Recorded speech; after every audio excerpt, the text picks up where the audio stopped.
guys, today I Cool. have award-winning musician, an accomplished producer, entrepreneur, philanthropist, social activist, actor. I mean, you've been in so many TV shows. I didn't know you did all this acting. A tech enthusiast, a coach and judge on The Voice UK, raised by a single mom, overall great dude. The thing that I like about him the most is how transparent, authentic, and easy for such a celebrity, man. So easy to get around and talk to. I really appreciate and want to introduce to Power Players in the Cardone Zone, Will.i.am. Oh, thanks. Well, and it's a pleasure to be in the Cardone Zone. You know, it's awesome to know you, to have met you. Your drive is inspirational. Yeah, so look, just this on a personal note, and I appreciate you saying that.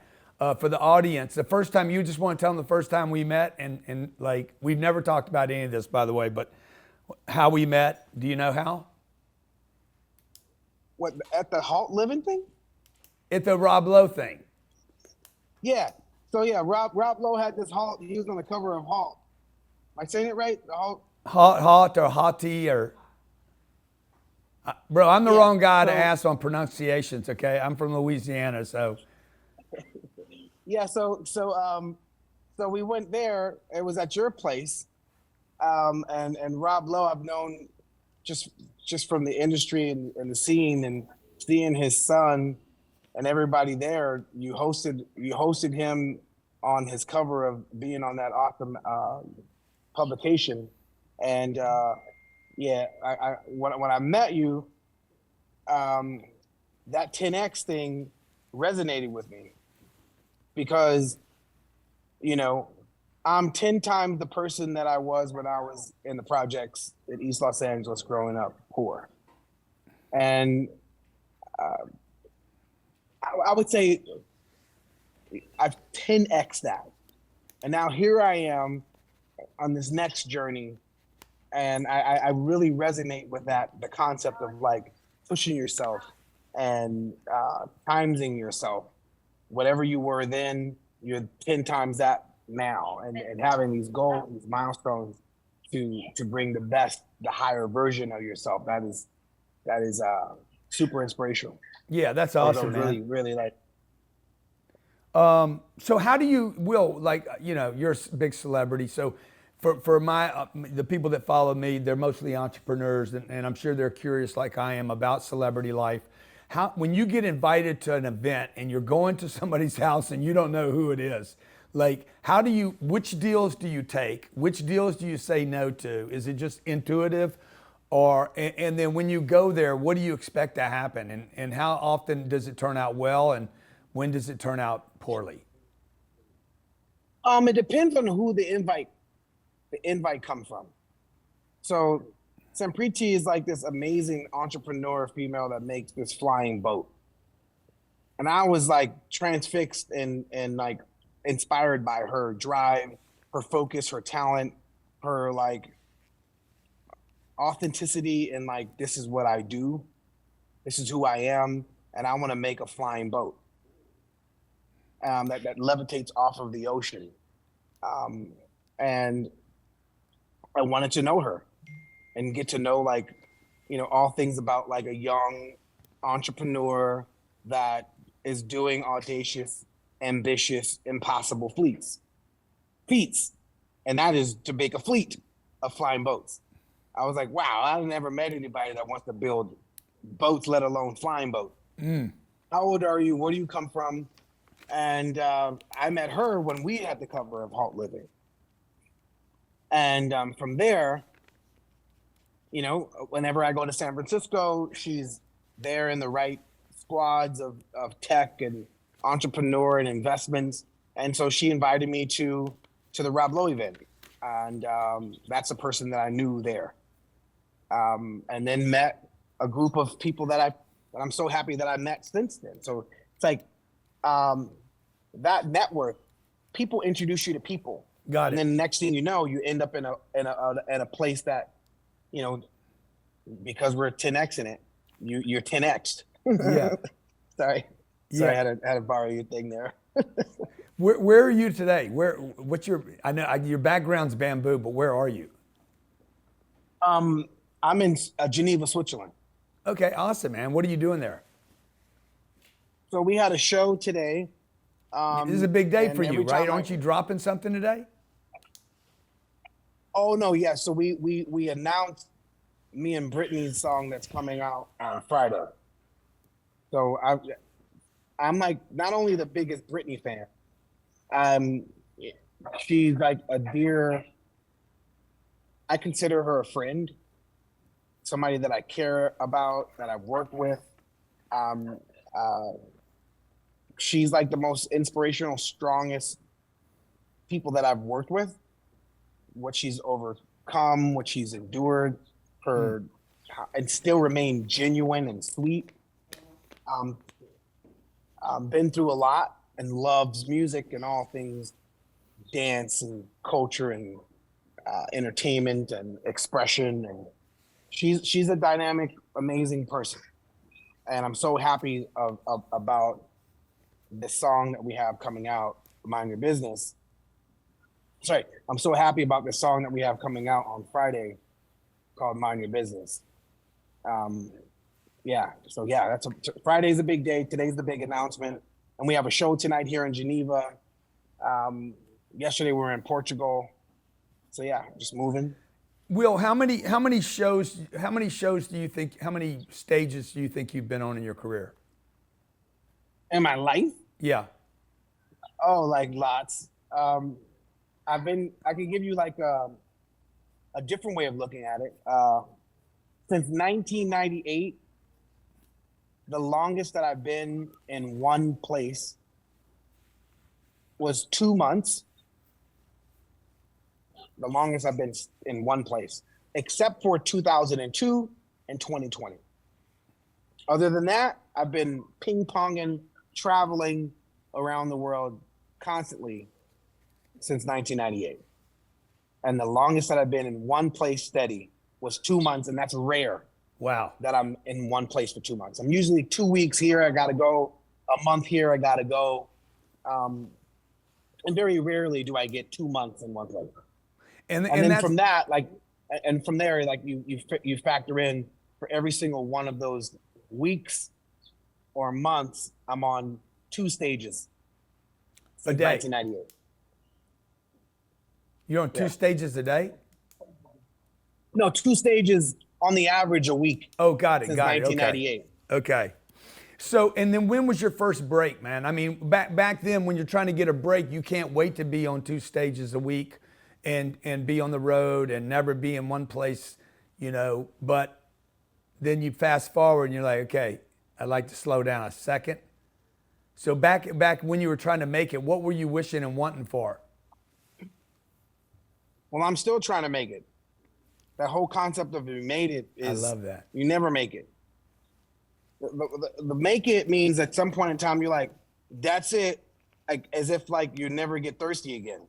It's like drinking water. You never not get thirsty. You never not, no matter how much you've eaten, you will always get hungry again. Yeah. And success is the same way. I'm still hungry. I'm still thirsty is a very I don't like that word. Thirsty is a bad word. But I'm still hungry. I'm still on the hunt. I'm still looking for breaks. I'm still looking to break things, break records. I'm still looking to, a lot of people say if they close the door, another door is going to open. I like to design doors. Instead of looking for doors, I want to build doors, build opportunities, not wait for opportunities. So that I've always been on that hunt. So what drives that, man? I mean, what because so many people out there are not on the hunt. I mean, they might say they are, but you have a career. Yeah, I mean, what are you in your 40s now? Yeah, I'm in my 2020s. Yeah. Okay. So you look good. About to, You got that great skin. You got that great Yeah, smile. You got all that charisma. You got that good attitude. You got that good vibe. You got 10X all over you. So You're always going to look younger than you are, but like back in the day, like you grew up in the projects, what were you wishing and wanting for? Oh, just to buy my mom a house. I wanted to take care of my mom. Uh-huh. And then when I was able to take care of my mom, my grandma, my aunt, and my uncles, they were still in the projects. So then I needed to take care of took care of my immediate family. Then I took care of my, my other family, my still blood, but I had to take care of them. Then once I was able to move, have that exodus, that migration out of the projects into, I like to say we went from the drive-bys to the rabbis. I moved my mom to an amazing Jewish community in Sherman Oaks. My whole family's there. It's awesome. Awesome. Mishpuchas is what we say, like extended family. And if you're in LA, I went to school with amazing and that was like multicultural, Jewish people, Persian, Korean, Japanese, Chinese, Mexican, African American, amazing melting pot. So learning from your different communities and seeing how other folks live and wanting to have like, how come my family can't live like that? Right. Why can't we have that? Wait. Y'all got your own, like, you own this restaurant? How did you own this restaurant? Where you come from? Where you come from, Iran? Wait, there was a civil war? Like, what was it like leaving a country with what? Like just hearing other people's stories. Like you came here with what, $1,000? How you come here with $1,000? You got this big ass house now. Just like you hearing other people's like stories, like, and then your whole family's been in the projects. Like, well, shucks. Why are we still in these projects? If you came here with $1,000 and you living in this big house, how you get it that way? How can I get it like that? Wait, you started your own business? How you start your own business? Because they don't teach that in the projects. They don't teach financial literacy. They don't teach like wealth, growing wealth. They don't teach like building business. That's not the thing they're teaching there. And now that I moved my whole family out, my whole mission now is to go back to the neighborhood that I come from to provide robotics and computer science skills, because tomorrow's crazily technological. And I use that word crazily because it's going to be unimaginable, uncomparable to how we used to live to how we're about to live. And we're seeing the shift now. And I've had this program for the past 12 years. I started with 65 kids.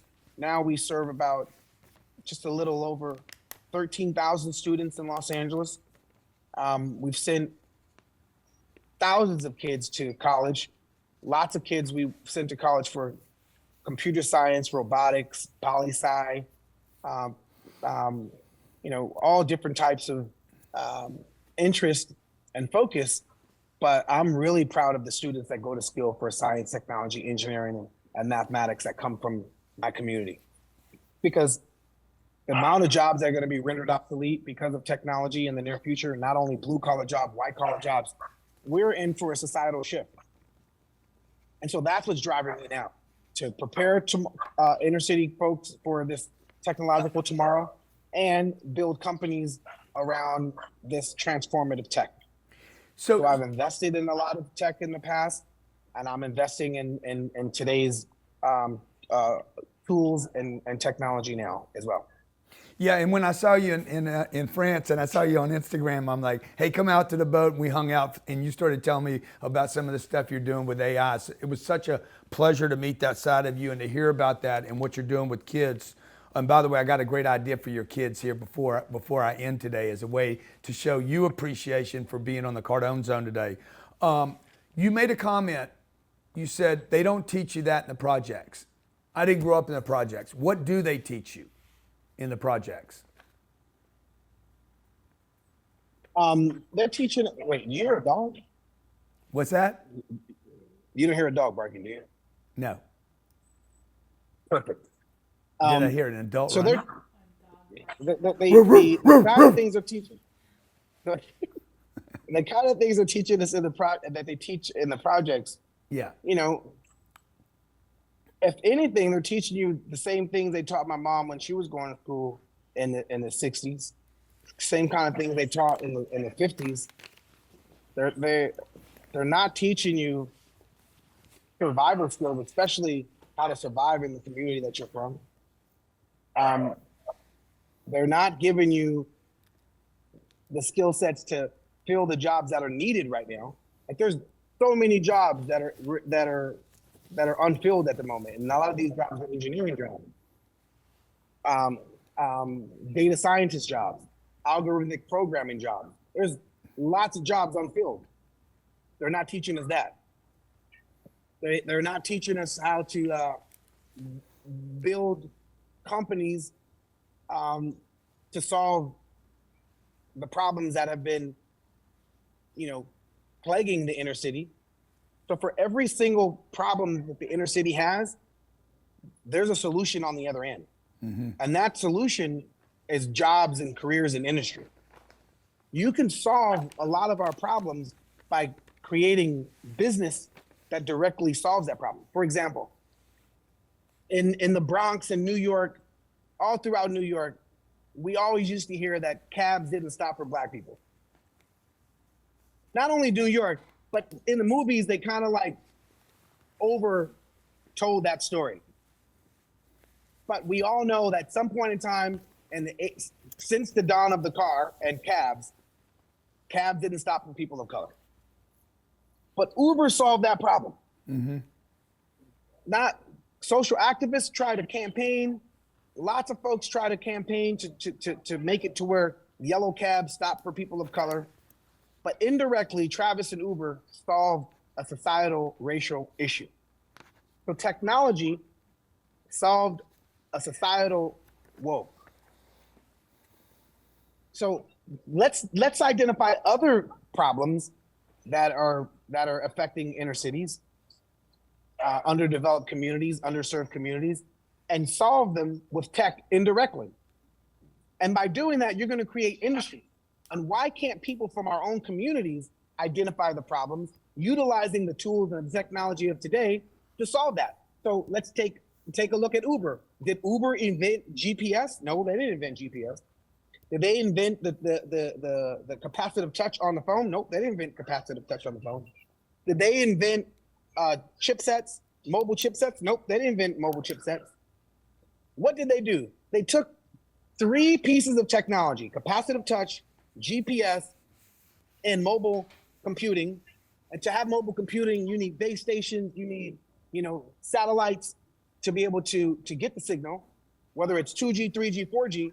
Uber didn't invent any of that stuff. Right. What they did, they sandwiched it all and created an awesome user interface, user experience, and software that made use and sense of these technologies, and indirectly solved the societal racial problem that we had with cab drivers and people of color in the community. No, now that person's an awesome customer.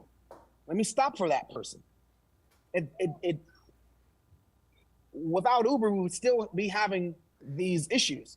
So I'm not saying it solved it completely, but what types of problems can we solve with technology?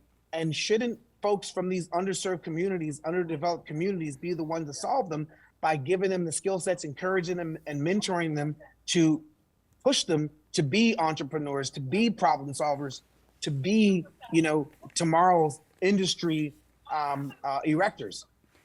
That's what I'm excited about. Yeah. So right and that's awesome, man. And so you seem to have attached, like you have this window open in your mind that all roads go to technology for you. My window, like when I'm telling the Uber story, to me, it's like, oh no, an entrepreneur solved that problem. But when you say technology solved the problem. And then. Yeah. So but we're saying the same thing. Yeah. Because Travis, he knew how to utilize the technology, and that entrepreneurial spirit is what gave him the wherewithal to be able to undergo all the trials and tribulations it took to unearth and to manifest this idea. Yeah. The entrepreneur is like this like energy Right. to make use of the tools. In this case, the tool he was working with was tech. Mm-hmm. Like So, tech, yeah. so what can we do to wake that up? You know, like, because when I'm around you, I hear words like, I hear you ambitious, impossible, inspired, endure. These are just a few of the freaking words that you've used out of your language. Like, this is how you think and what you look for every day. How do we do those things because I get inspired being around you, right? It wakes up this entrepreneur, this dreamer. I come out of problems and I start moving to a future. I become interested in AI when I'm like, okay, whatever, right? I don't even know what it means exactly. But then I'm like, shit, it means everything. So how do we wake that up in young kids or in the school system that is locked down by systems in the government and old think?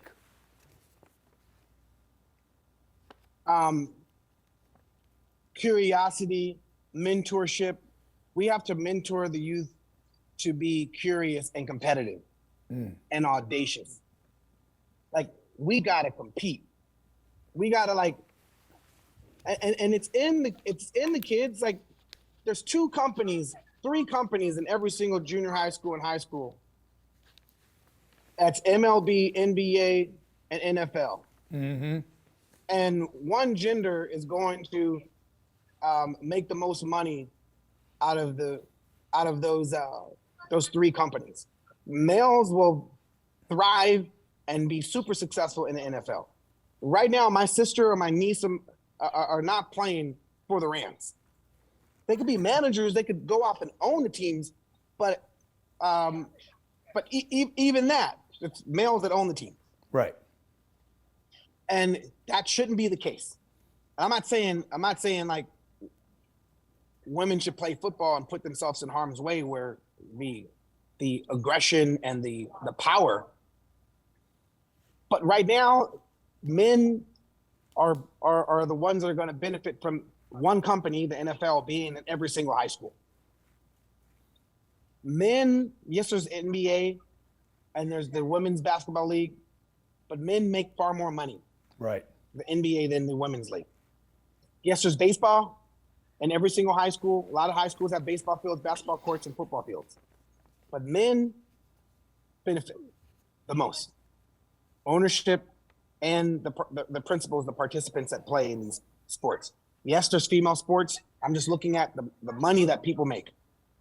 But that being said, if there's 3 companies in these schools, I say companies because they're companies, they're teaching these kids the skill sets to then go off to have careers in these fields. There's not AI and computer science and robotics in every single junior high school and high school. Mm-hmm. That's not, and every single gender is going to be pro if there were computer science, AI, algorithmic programming, data science skill sets in every single school. But why can 3 companies be in every single school teaching every single student the laws and the rules around these sports, but we don't have tech in every single school mandatory when our whole world is going to be immersed in it? To me, I'm scratching my head like, how does that make sense? Every single year, somebody graduates high school and there's a TV show to show what draft and what college they're going to go to. But you mean to tell me when somebody goes from high school to Stanford, there's no one sees them? There's no draft and when they for graduate, Harvard. right? And then That's when cool. they graduate college to go to pros, there's a draft program. So you mean to tell me when Samantha graduates from MIT that goes to work at Google and Facebook, who are trillion-dollar companies, nobody knows about it? These companies got more money than countries. And when people graduate, no one knows about it? Yeah. It's awesome, dude. We're not inspiring American students to be like, yo, I want to create trillion-dollar companies. What's so hard about pushing people to compete where the real competition's at? Apple was started in a garage. Google was started in some like apartment or some small building with Larry and Sergey. Wait, people can't do that. Uber was a small company at one point in time. They're just ideas that came from people. There's no more ideas out there? Yes, there's ideas out there. How do we get folks and inspire them and give them the energy like, yo, I want to change the world. I want to be a part of designing the world. Right now is the time. This AI stuff is brand spanking new for a lot of people.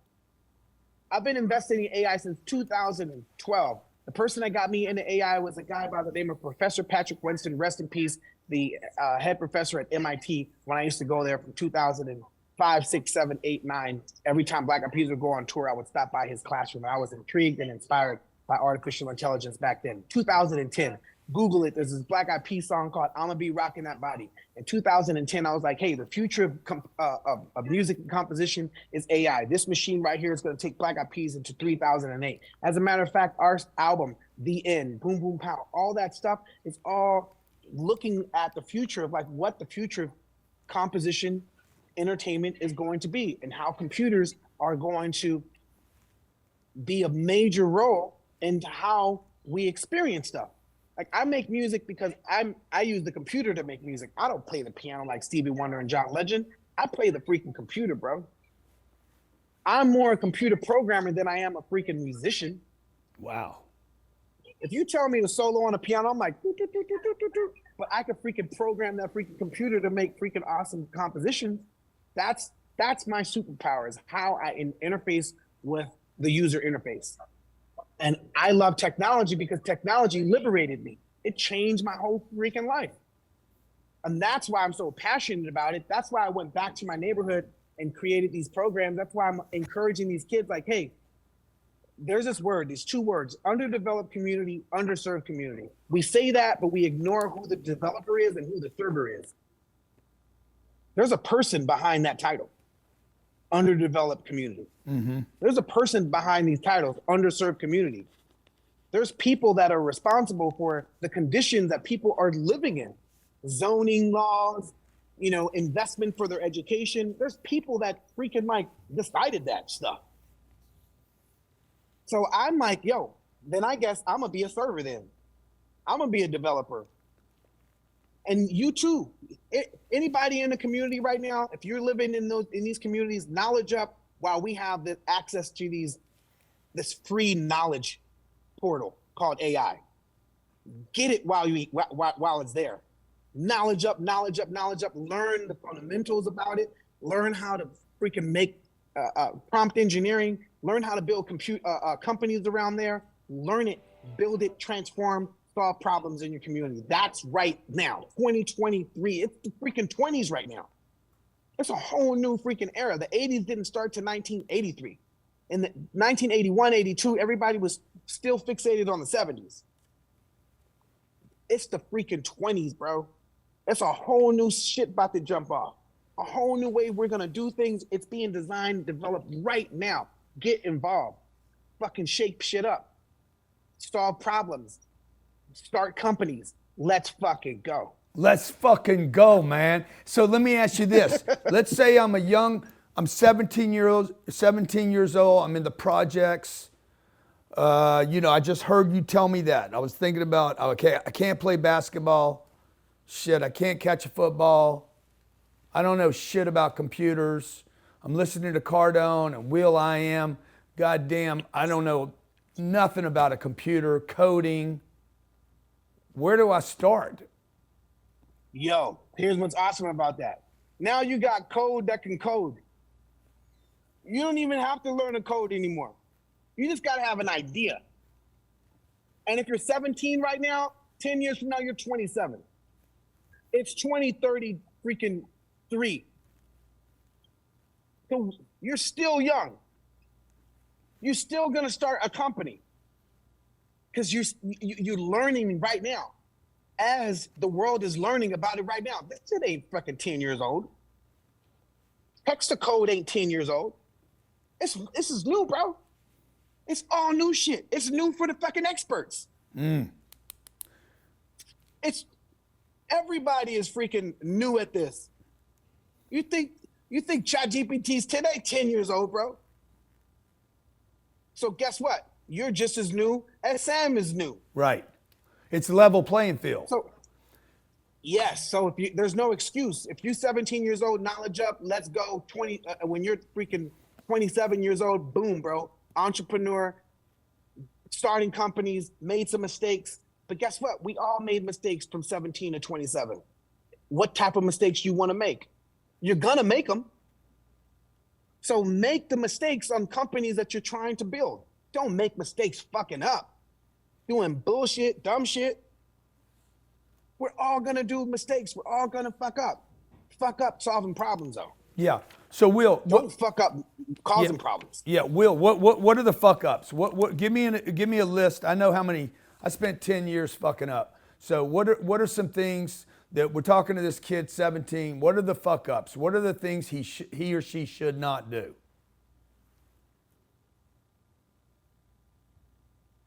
Man, I don't know. I don't want to be a parent. No, I don't want you to be a parent. I want you to be, because you're not their parent. Now they'll listen to you. Okay, I'll go over a list. Yay or nay? Yay or nay? Let's just do a list. Drugs. Hell nay. Alcohol. Hell no. Guys chasing girls. Or girls chasing guys. Spending time in a sack. Be very strategic about that. Don't make that your main focus. Breaking the law.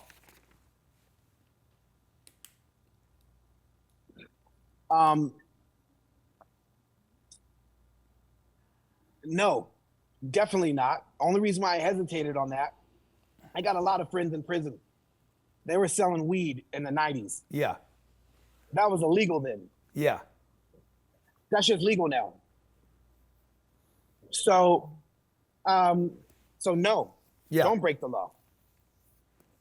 But be strategic on how far you see. Yeah. Going to college. Right? So right now, yes. Mm-hmm. Especially in the field of tech. But why? Will, I don't understand this. Why? If you said I don't need to code, if you said Uber, they didn't build the phone, they didn't, all the other things, somebody else did it all some guy did, the guy that did that did not have to go to college to do that. So why spend 4 or 5 years and go into debt to learn shit that's outdated? Okay, I have the answer to that one. Let's go, bring it. I'm gonna call you Bamboo. From now, I'm never gonna forget you being in the bamboo fields. Stop, bro. So, so why college? 4 years, if you $160,000 worth of debt, and they're not even teaching an AI class today. So in my program, so I have a college prep program, and I have my STEM Academy work.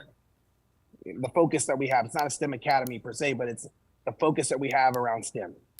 And then I have my I.am Angel Foundation, where it's debt. There's no debt if you become an I.am scholar. And the reason why college is important is because, especially if our kids are going to colleges like Stanford for computer science, MIT, if they could only get in there, that's a goal for our students. Brown, Dartmouth, these types of colleges, you're learning tomorrow skills. They're not learning, basic. It's advanced tomorrow, future skill sets today. So, and the networking and the cluster building of, understanding how to put teams together, understanding the importance of teamwork, understanding how to organize. College is still important. To your point on debt, yes, that's America's hurdle. America has to figure out how we prepare our people to compete in a world where competition, everyone is arming's the wrong word, be careful, gearing up. Everyone is gearing up on this tomorrow. Whether it's the SDGs, the Sustainable Development Goals, or which is supposed to be due in 2030, or the horizon where we know how how the world's going to be configured in 2030. This next decade, 2023 to 2033, is super important. It's really important on who are the foundation builders, who are the industry spawners. As industries collapse, and we'll see it in this next 10 years, there's going to be new industries that come. Who's building them? So these colleges that I'm talking about are going to be important. But guess what? Even the concept of college is going to change in the next 10 years. There's going to be AI in your pocket college where you're going to get the best professor at any point in time in the form of a conversation with these LLMs, large language models. Everything is going to be conversationalized and accessed with AI. There's going to be like designer forever learning in this next 10 years. Our concept of learning, where it's like 4 years and then 4 years and then 4 years and you got your master's, like whether it's like high school, middle school, high school, college, another 4 years after college, that's going to change. Because now we're going to understand this need for reskilling because of the jobs that are going to be rendered obsolete because of AI. If you work at a law firm and you redline contracts, it's probably not going to be your job in 2030. Right. If you work at an accountant firm and you great at accounting, that's probably not your job in 2027. You're saying if it you won't work exist. at a freaking, You're saying it if won't you work exist. at a freaking at a retail and you selling, you're a cashier, it's probably not what you're doing in 2030. If you're a bus driver, a truck driver, Uber driver, it's probably not what you're going to be doing in 2033. So reskilling is super important. You're going to hear that. After this next presidential election, 2025 to 2030, you're going to hear reskilling. You're going to hear workforce development. You're going to hear, new industry spawners. You're going to hear all this stuff because we need it. We need it, not just America. The whole world's going to need it. So college is important, but college will be redefined. Mm-hmm. Just the concept of knowledging up, the concept of sharpening your skill set or broadening your service to society, whatever your service is, whether it's entertainment, because it's all service. Whether you're an entertainer, whether you're a therapist, whether you're a masseuse, whether you're a cashier, whether you're a manager, it's service to make the world go round. Guess what? That's going to change our concept of service. New type of service is going to come. We're going to value, like right now, we don't value physical therapy until you get hurt. Right. But physical therapists, masseuses, these things that AI can't replace. Right. We're not going to replace mentors. Mentors are going to be super important. We're not going to replace counselors, therapists, mental health, nutritionists. These types of jobs ain't going nowhere. So what about a plumber? College is super important right now, huh? What about the plumber? The plumber ain't going nowhere. Okay, carpenter. Depends on the factory. Roofer. That ain't going nowhere. Stripper. That ain't going nowhere. But hold on. Hold on a second. Hold on. Cookies on your freaking phone. Who has access to your cookies? If you on OnlyFans, guess what? What, AI OnlyFans? AI freaking stuff that you see online, porn, AI, get the fuck out of here. Do you understand what's going to change? And maybe that's a good thing. Actually, it is a good thing because the sex trafficking, the abuse, it's no longer a person. Yeah. It's no longer, there's people cooped up in some apartment scared for their life right now that are doing this stuff online in Eastern Europe and all around the world, South and Central America, parts and corners of America. All around the world, there's some horrific things happening to women, people, in the name of sex. Yeah. So AI, porn, but who But deep fakes, that because people don't own their essence and likeness, that's another question mark. Yeah. If they could put your face on somebody, celebrity's face, or somebody, your next door neighbor's face on something, that these are question marks with the mimics and the dupe machines. Dude, can you imagine? A bunch of. Can you imagine? I'm gonna use your face and my voice. But it's like I am X, I am 10X. Yeah. Okay, let me ask you this. So it sounds to me as we wrap up here, okay, because I don't want to take all your time in Switzerland. It sounds to me like you're more excited about the advancement of technology and what happens in the world than you are even entertainment. Is that a fair statement? Only reason why that's a fair statement because the technology is going to redefine our concept of entertainment. Yeah. And we desperately need regulations and guidelines, guardrails.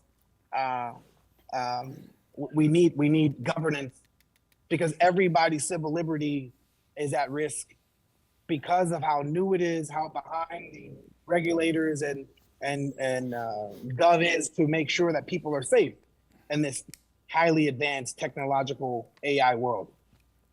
How important? Right? So yeah, go ahead. No, go ahead. Yeah, so it's not the tech, it's the lack of like responsibility that we have around people that are deploying the tech. Mm-hmm. For example, I remember taking my driver's test when I was 16 years old. My written test, 17 years old, driver's test, 18 years old. Practicing for my test at 16, took my written test at 17, my physical test at 18, got my driver's license. God damn, it took you 2 years? 2 years to learn how to drive a car? No, but still, some people it takes even longer. They fail so they can operate a vehicle. And if you want to do, because my mom wanted to make sure that I was safe, that I learned. She didn't, even though I had my written test passed, I couldn't take my physical, my driver's test till I got older. Like, you ain't 18, boy. You need to wait till you 18 to take that driver's test. Like, Mom, but I took the written test. What did I say? That's my mom, right? So super strict. You ain't driving me nowhere. But if you wanted to fly, if you wanted to fly a helicopter, you still need to take a test. Yeah. You want to fly an airplane, you got to take a test, because they want to make sure you all right, that you ain't gonna freaking do some wild shit. But when it comes to deploying AI, nobody has to take some psychological test. Just basic fucking shit. People that are working in technology, there should be some type of like mindfulness, mental safety that the folks that are working in this field ain't fucking cuckoo that's gonna deploy some shit that's gonna fuck up society. It's basic stuff. Nobody's saying let's regulations to stifle innovation. Let's make sure the people that are deploying this stuff are pretty sound and want to add to society and don't have like foul, ill intentions. Like, we're not even there. So it's not the technology we should be worried about. It's just like basic human common sense. Right. Right. No matter how much money you got, I don't care how ballin' you are. Right. You could be like, yo, what? Check out my boat. You see my boat? Like, dang, Cardone, this your shit? Yeah, bro, this my shit. 10X, bro. Like, yo. It was mine for 2 weeks. You know what I mean? You'd be like, yo, check out my house. Yo, this is you, Cardone? Yeah, that's me, bro. Yo, this is your car too? Yeah, man, I got this big SUV too. No matter what you look at my plane. Or if you like, you know, I have things to protect myself. Here's my cabinet of things, right? Well, if you collect knives, I'm in Switzerland, check out my Army Swiss knives. I don't care how much money you got, you or nobody we know, if they're multi-billionaires, has a stealth bomber. You don't have some freaking warplane or no tank. That's right. There's certain things that they made sure that there's regulations that you don't have. So why is it that we don't have those same type of restrictions on weaponizing AI? Yeah. So it's the regulations and the laws that I think we need to, not regulations to stifle innovation, just basic things to make sure that folks that are deploying them to make society awesome. Yeah, for instance, to keep people safe. Nobody should be able to use my voice. Like, nobody That should be a law. No. My voice should not be tinkered with, used. It's not fair. Like, so anyway, let me ask you this now, off the AI just for a second. And I know it's hard to get you off of it because it's like it's your candy store right now. When you're looking at a company or somebody to invest in, how important are the following things? Number one, the ability to sell products and services. So say that question again. How important is it for a company or an individual the ability to sell products and services, sales? Oh no, that's ultra important. What about marketing? Marketing will change in the near future, but still the concept of marketing is going to change dramatically. And which one would you say is senior when you're looking at a company? Would you rather a great marketing company or a great sales organization? If you could only pick one of them. Sales. Okay. How important is it for an individual, an entrepreneur? Only reason because you could market and not sell shit, and then like how you survive. But can you sell without marketing? Yes.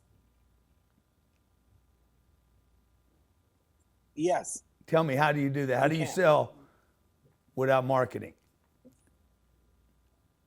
So community is and having connections to community is far greater than understanding a marketplace. Marketing is commercials, and commercials is connected to commerce and selling in a marketplace. Okay. That doesn't mean you know shit about community. Now you could be the authors and the impactors of community and sell to community and never have to market at all. Yeah. Because you are authentic in the community that you are part of. You actually are the pillars of community holding it up. And that is the truth and the trust that you have in the community that you sell in. Mm-hmm. Okay, I like that. People have bought into your company. Yeah. Because of how authentic you are in the community. You never had to market. For example, Twitter. Did Twitter have to, when's the last time you saw a fucking marketing campaign or a Twitter commercial? Yeah. Even when they started, they were the town hall for the community to speak. And you use them as verbs. Right. Hey, did you check my tweet out? Right. Google, when Google first started, you Googled it. They were the town hall. They were the pulpit for people to speak on, to search, Google it. They became a verb in society. They didn't market at first. They were culture as far as gathering information and culture. Right. They didn't market. How important to you is the entrepreneur's ability to produce money, to cash flow, to be responsible, and to understand the financial needs of a company? It depends on the company, but it's super important. Yeah.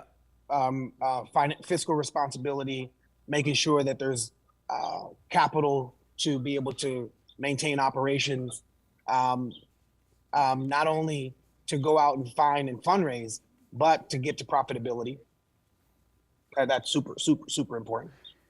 Yeah, so let me ask you last couple of things. When you let's say you meet a young person and they're trying to impress you, okay? Does the watch they wear impress you? No. I don't have jewelry. What about the car they drive?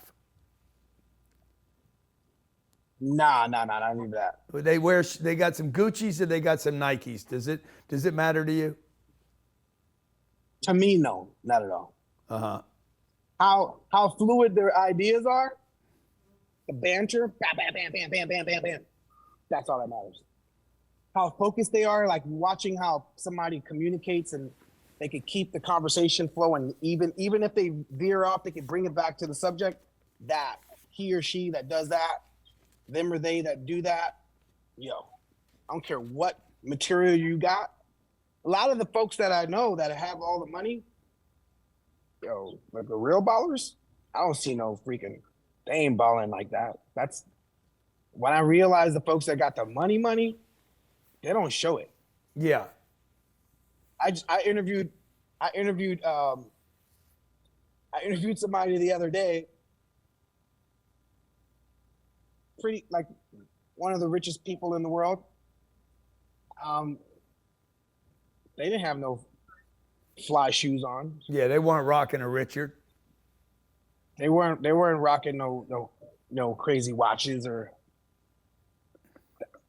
yeah, the folks that really have the crazy amounts of cash, they're not flashy. Yeah. So So I like that role. I like Yeah. that. yeah. That impresses me. Look, man, I'm envious of your Pro AirPods, because I lost mine my 17th set. So I keep looking at them saying, man, I got to get my set back. I can't find them. 2 days I've been without them. What does the term 10X mean to you?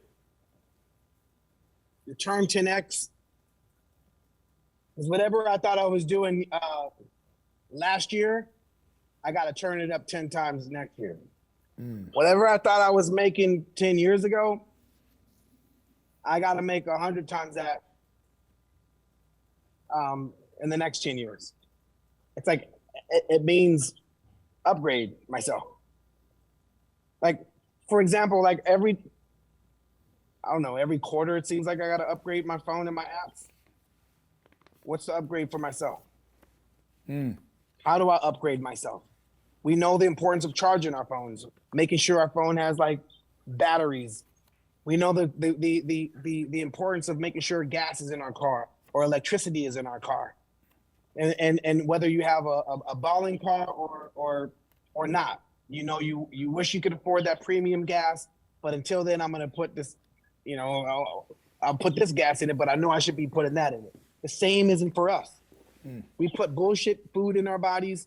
We rarely recharge, and when it comes to upgrading what's up here, what's the path for that? So when I see 10X, it's like upgrade, charge up, recharge, fuel up, compete, let's go. Will, with everything you got going on, man, why did you agree to do this interview with me? This is a personal, curious question.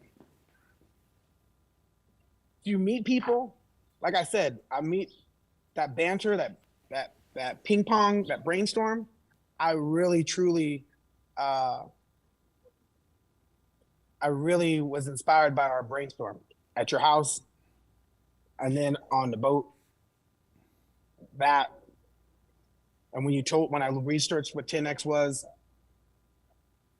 that type of, I live for that type of like, environment to where I could sponge up. And people, it could simply be somebody asking you questions to make you rethink how you see the world. 100%. Or somebody could freaking be like telling you how they see the world. Regardless, you leave with your sponge more soaked than it was dry.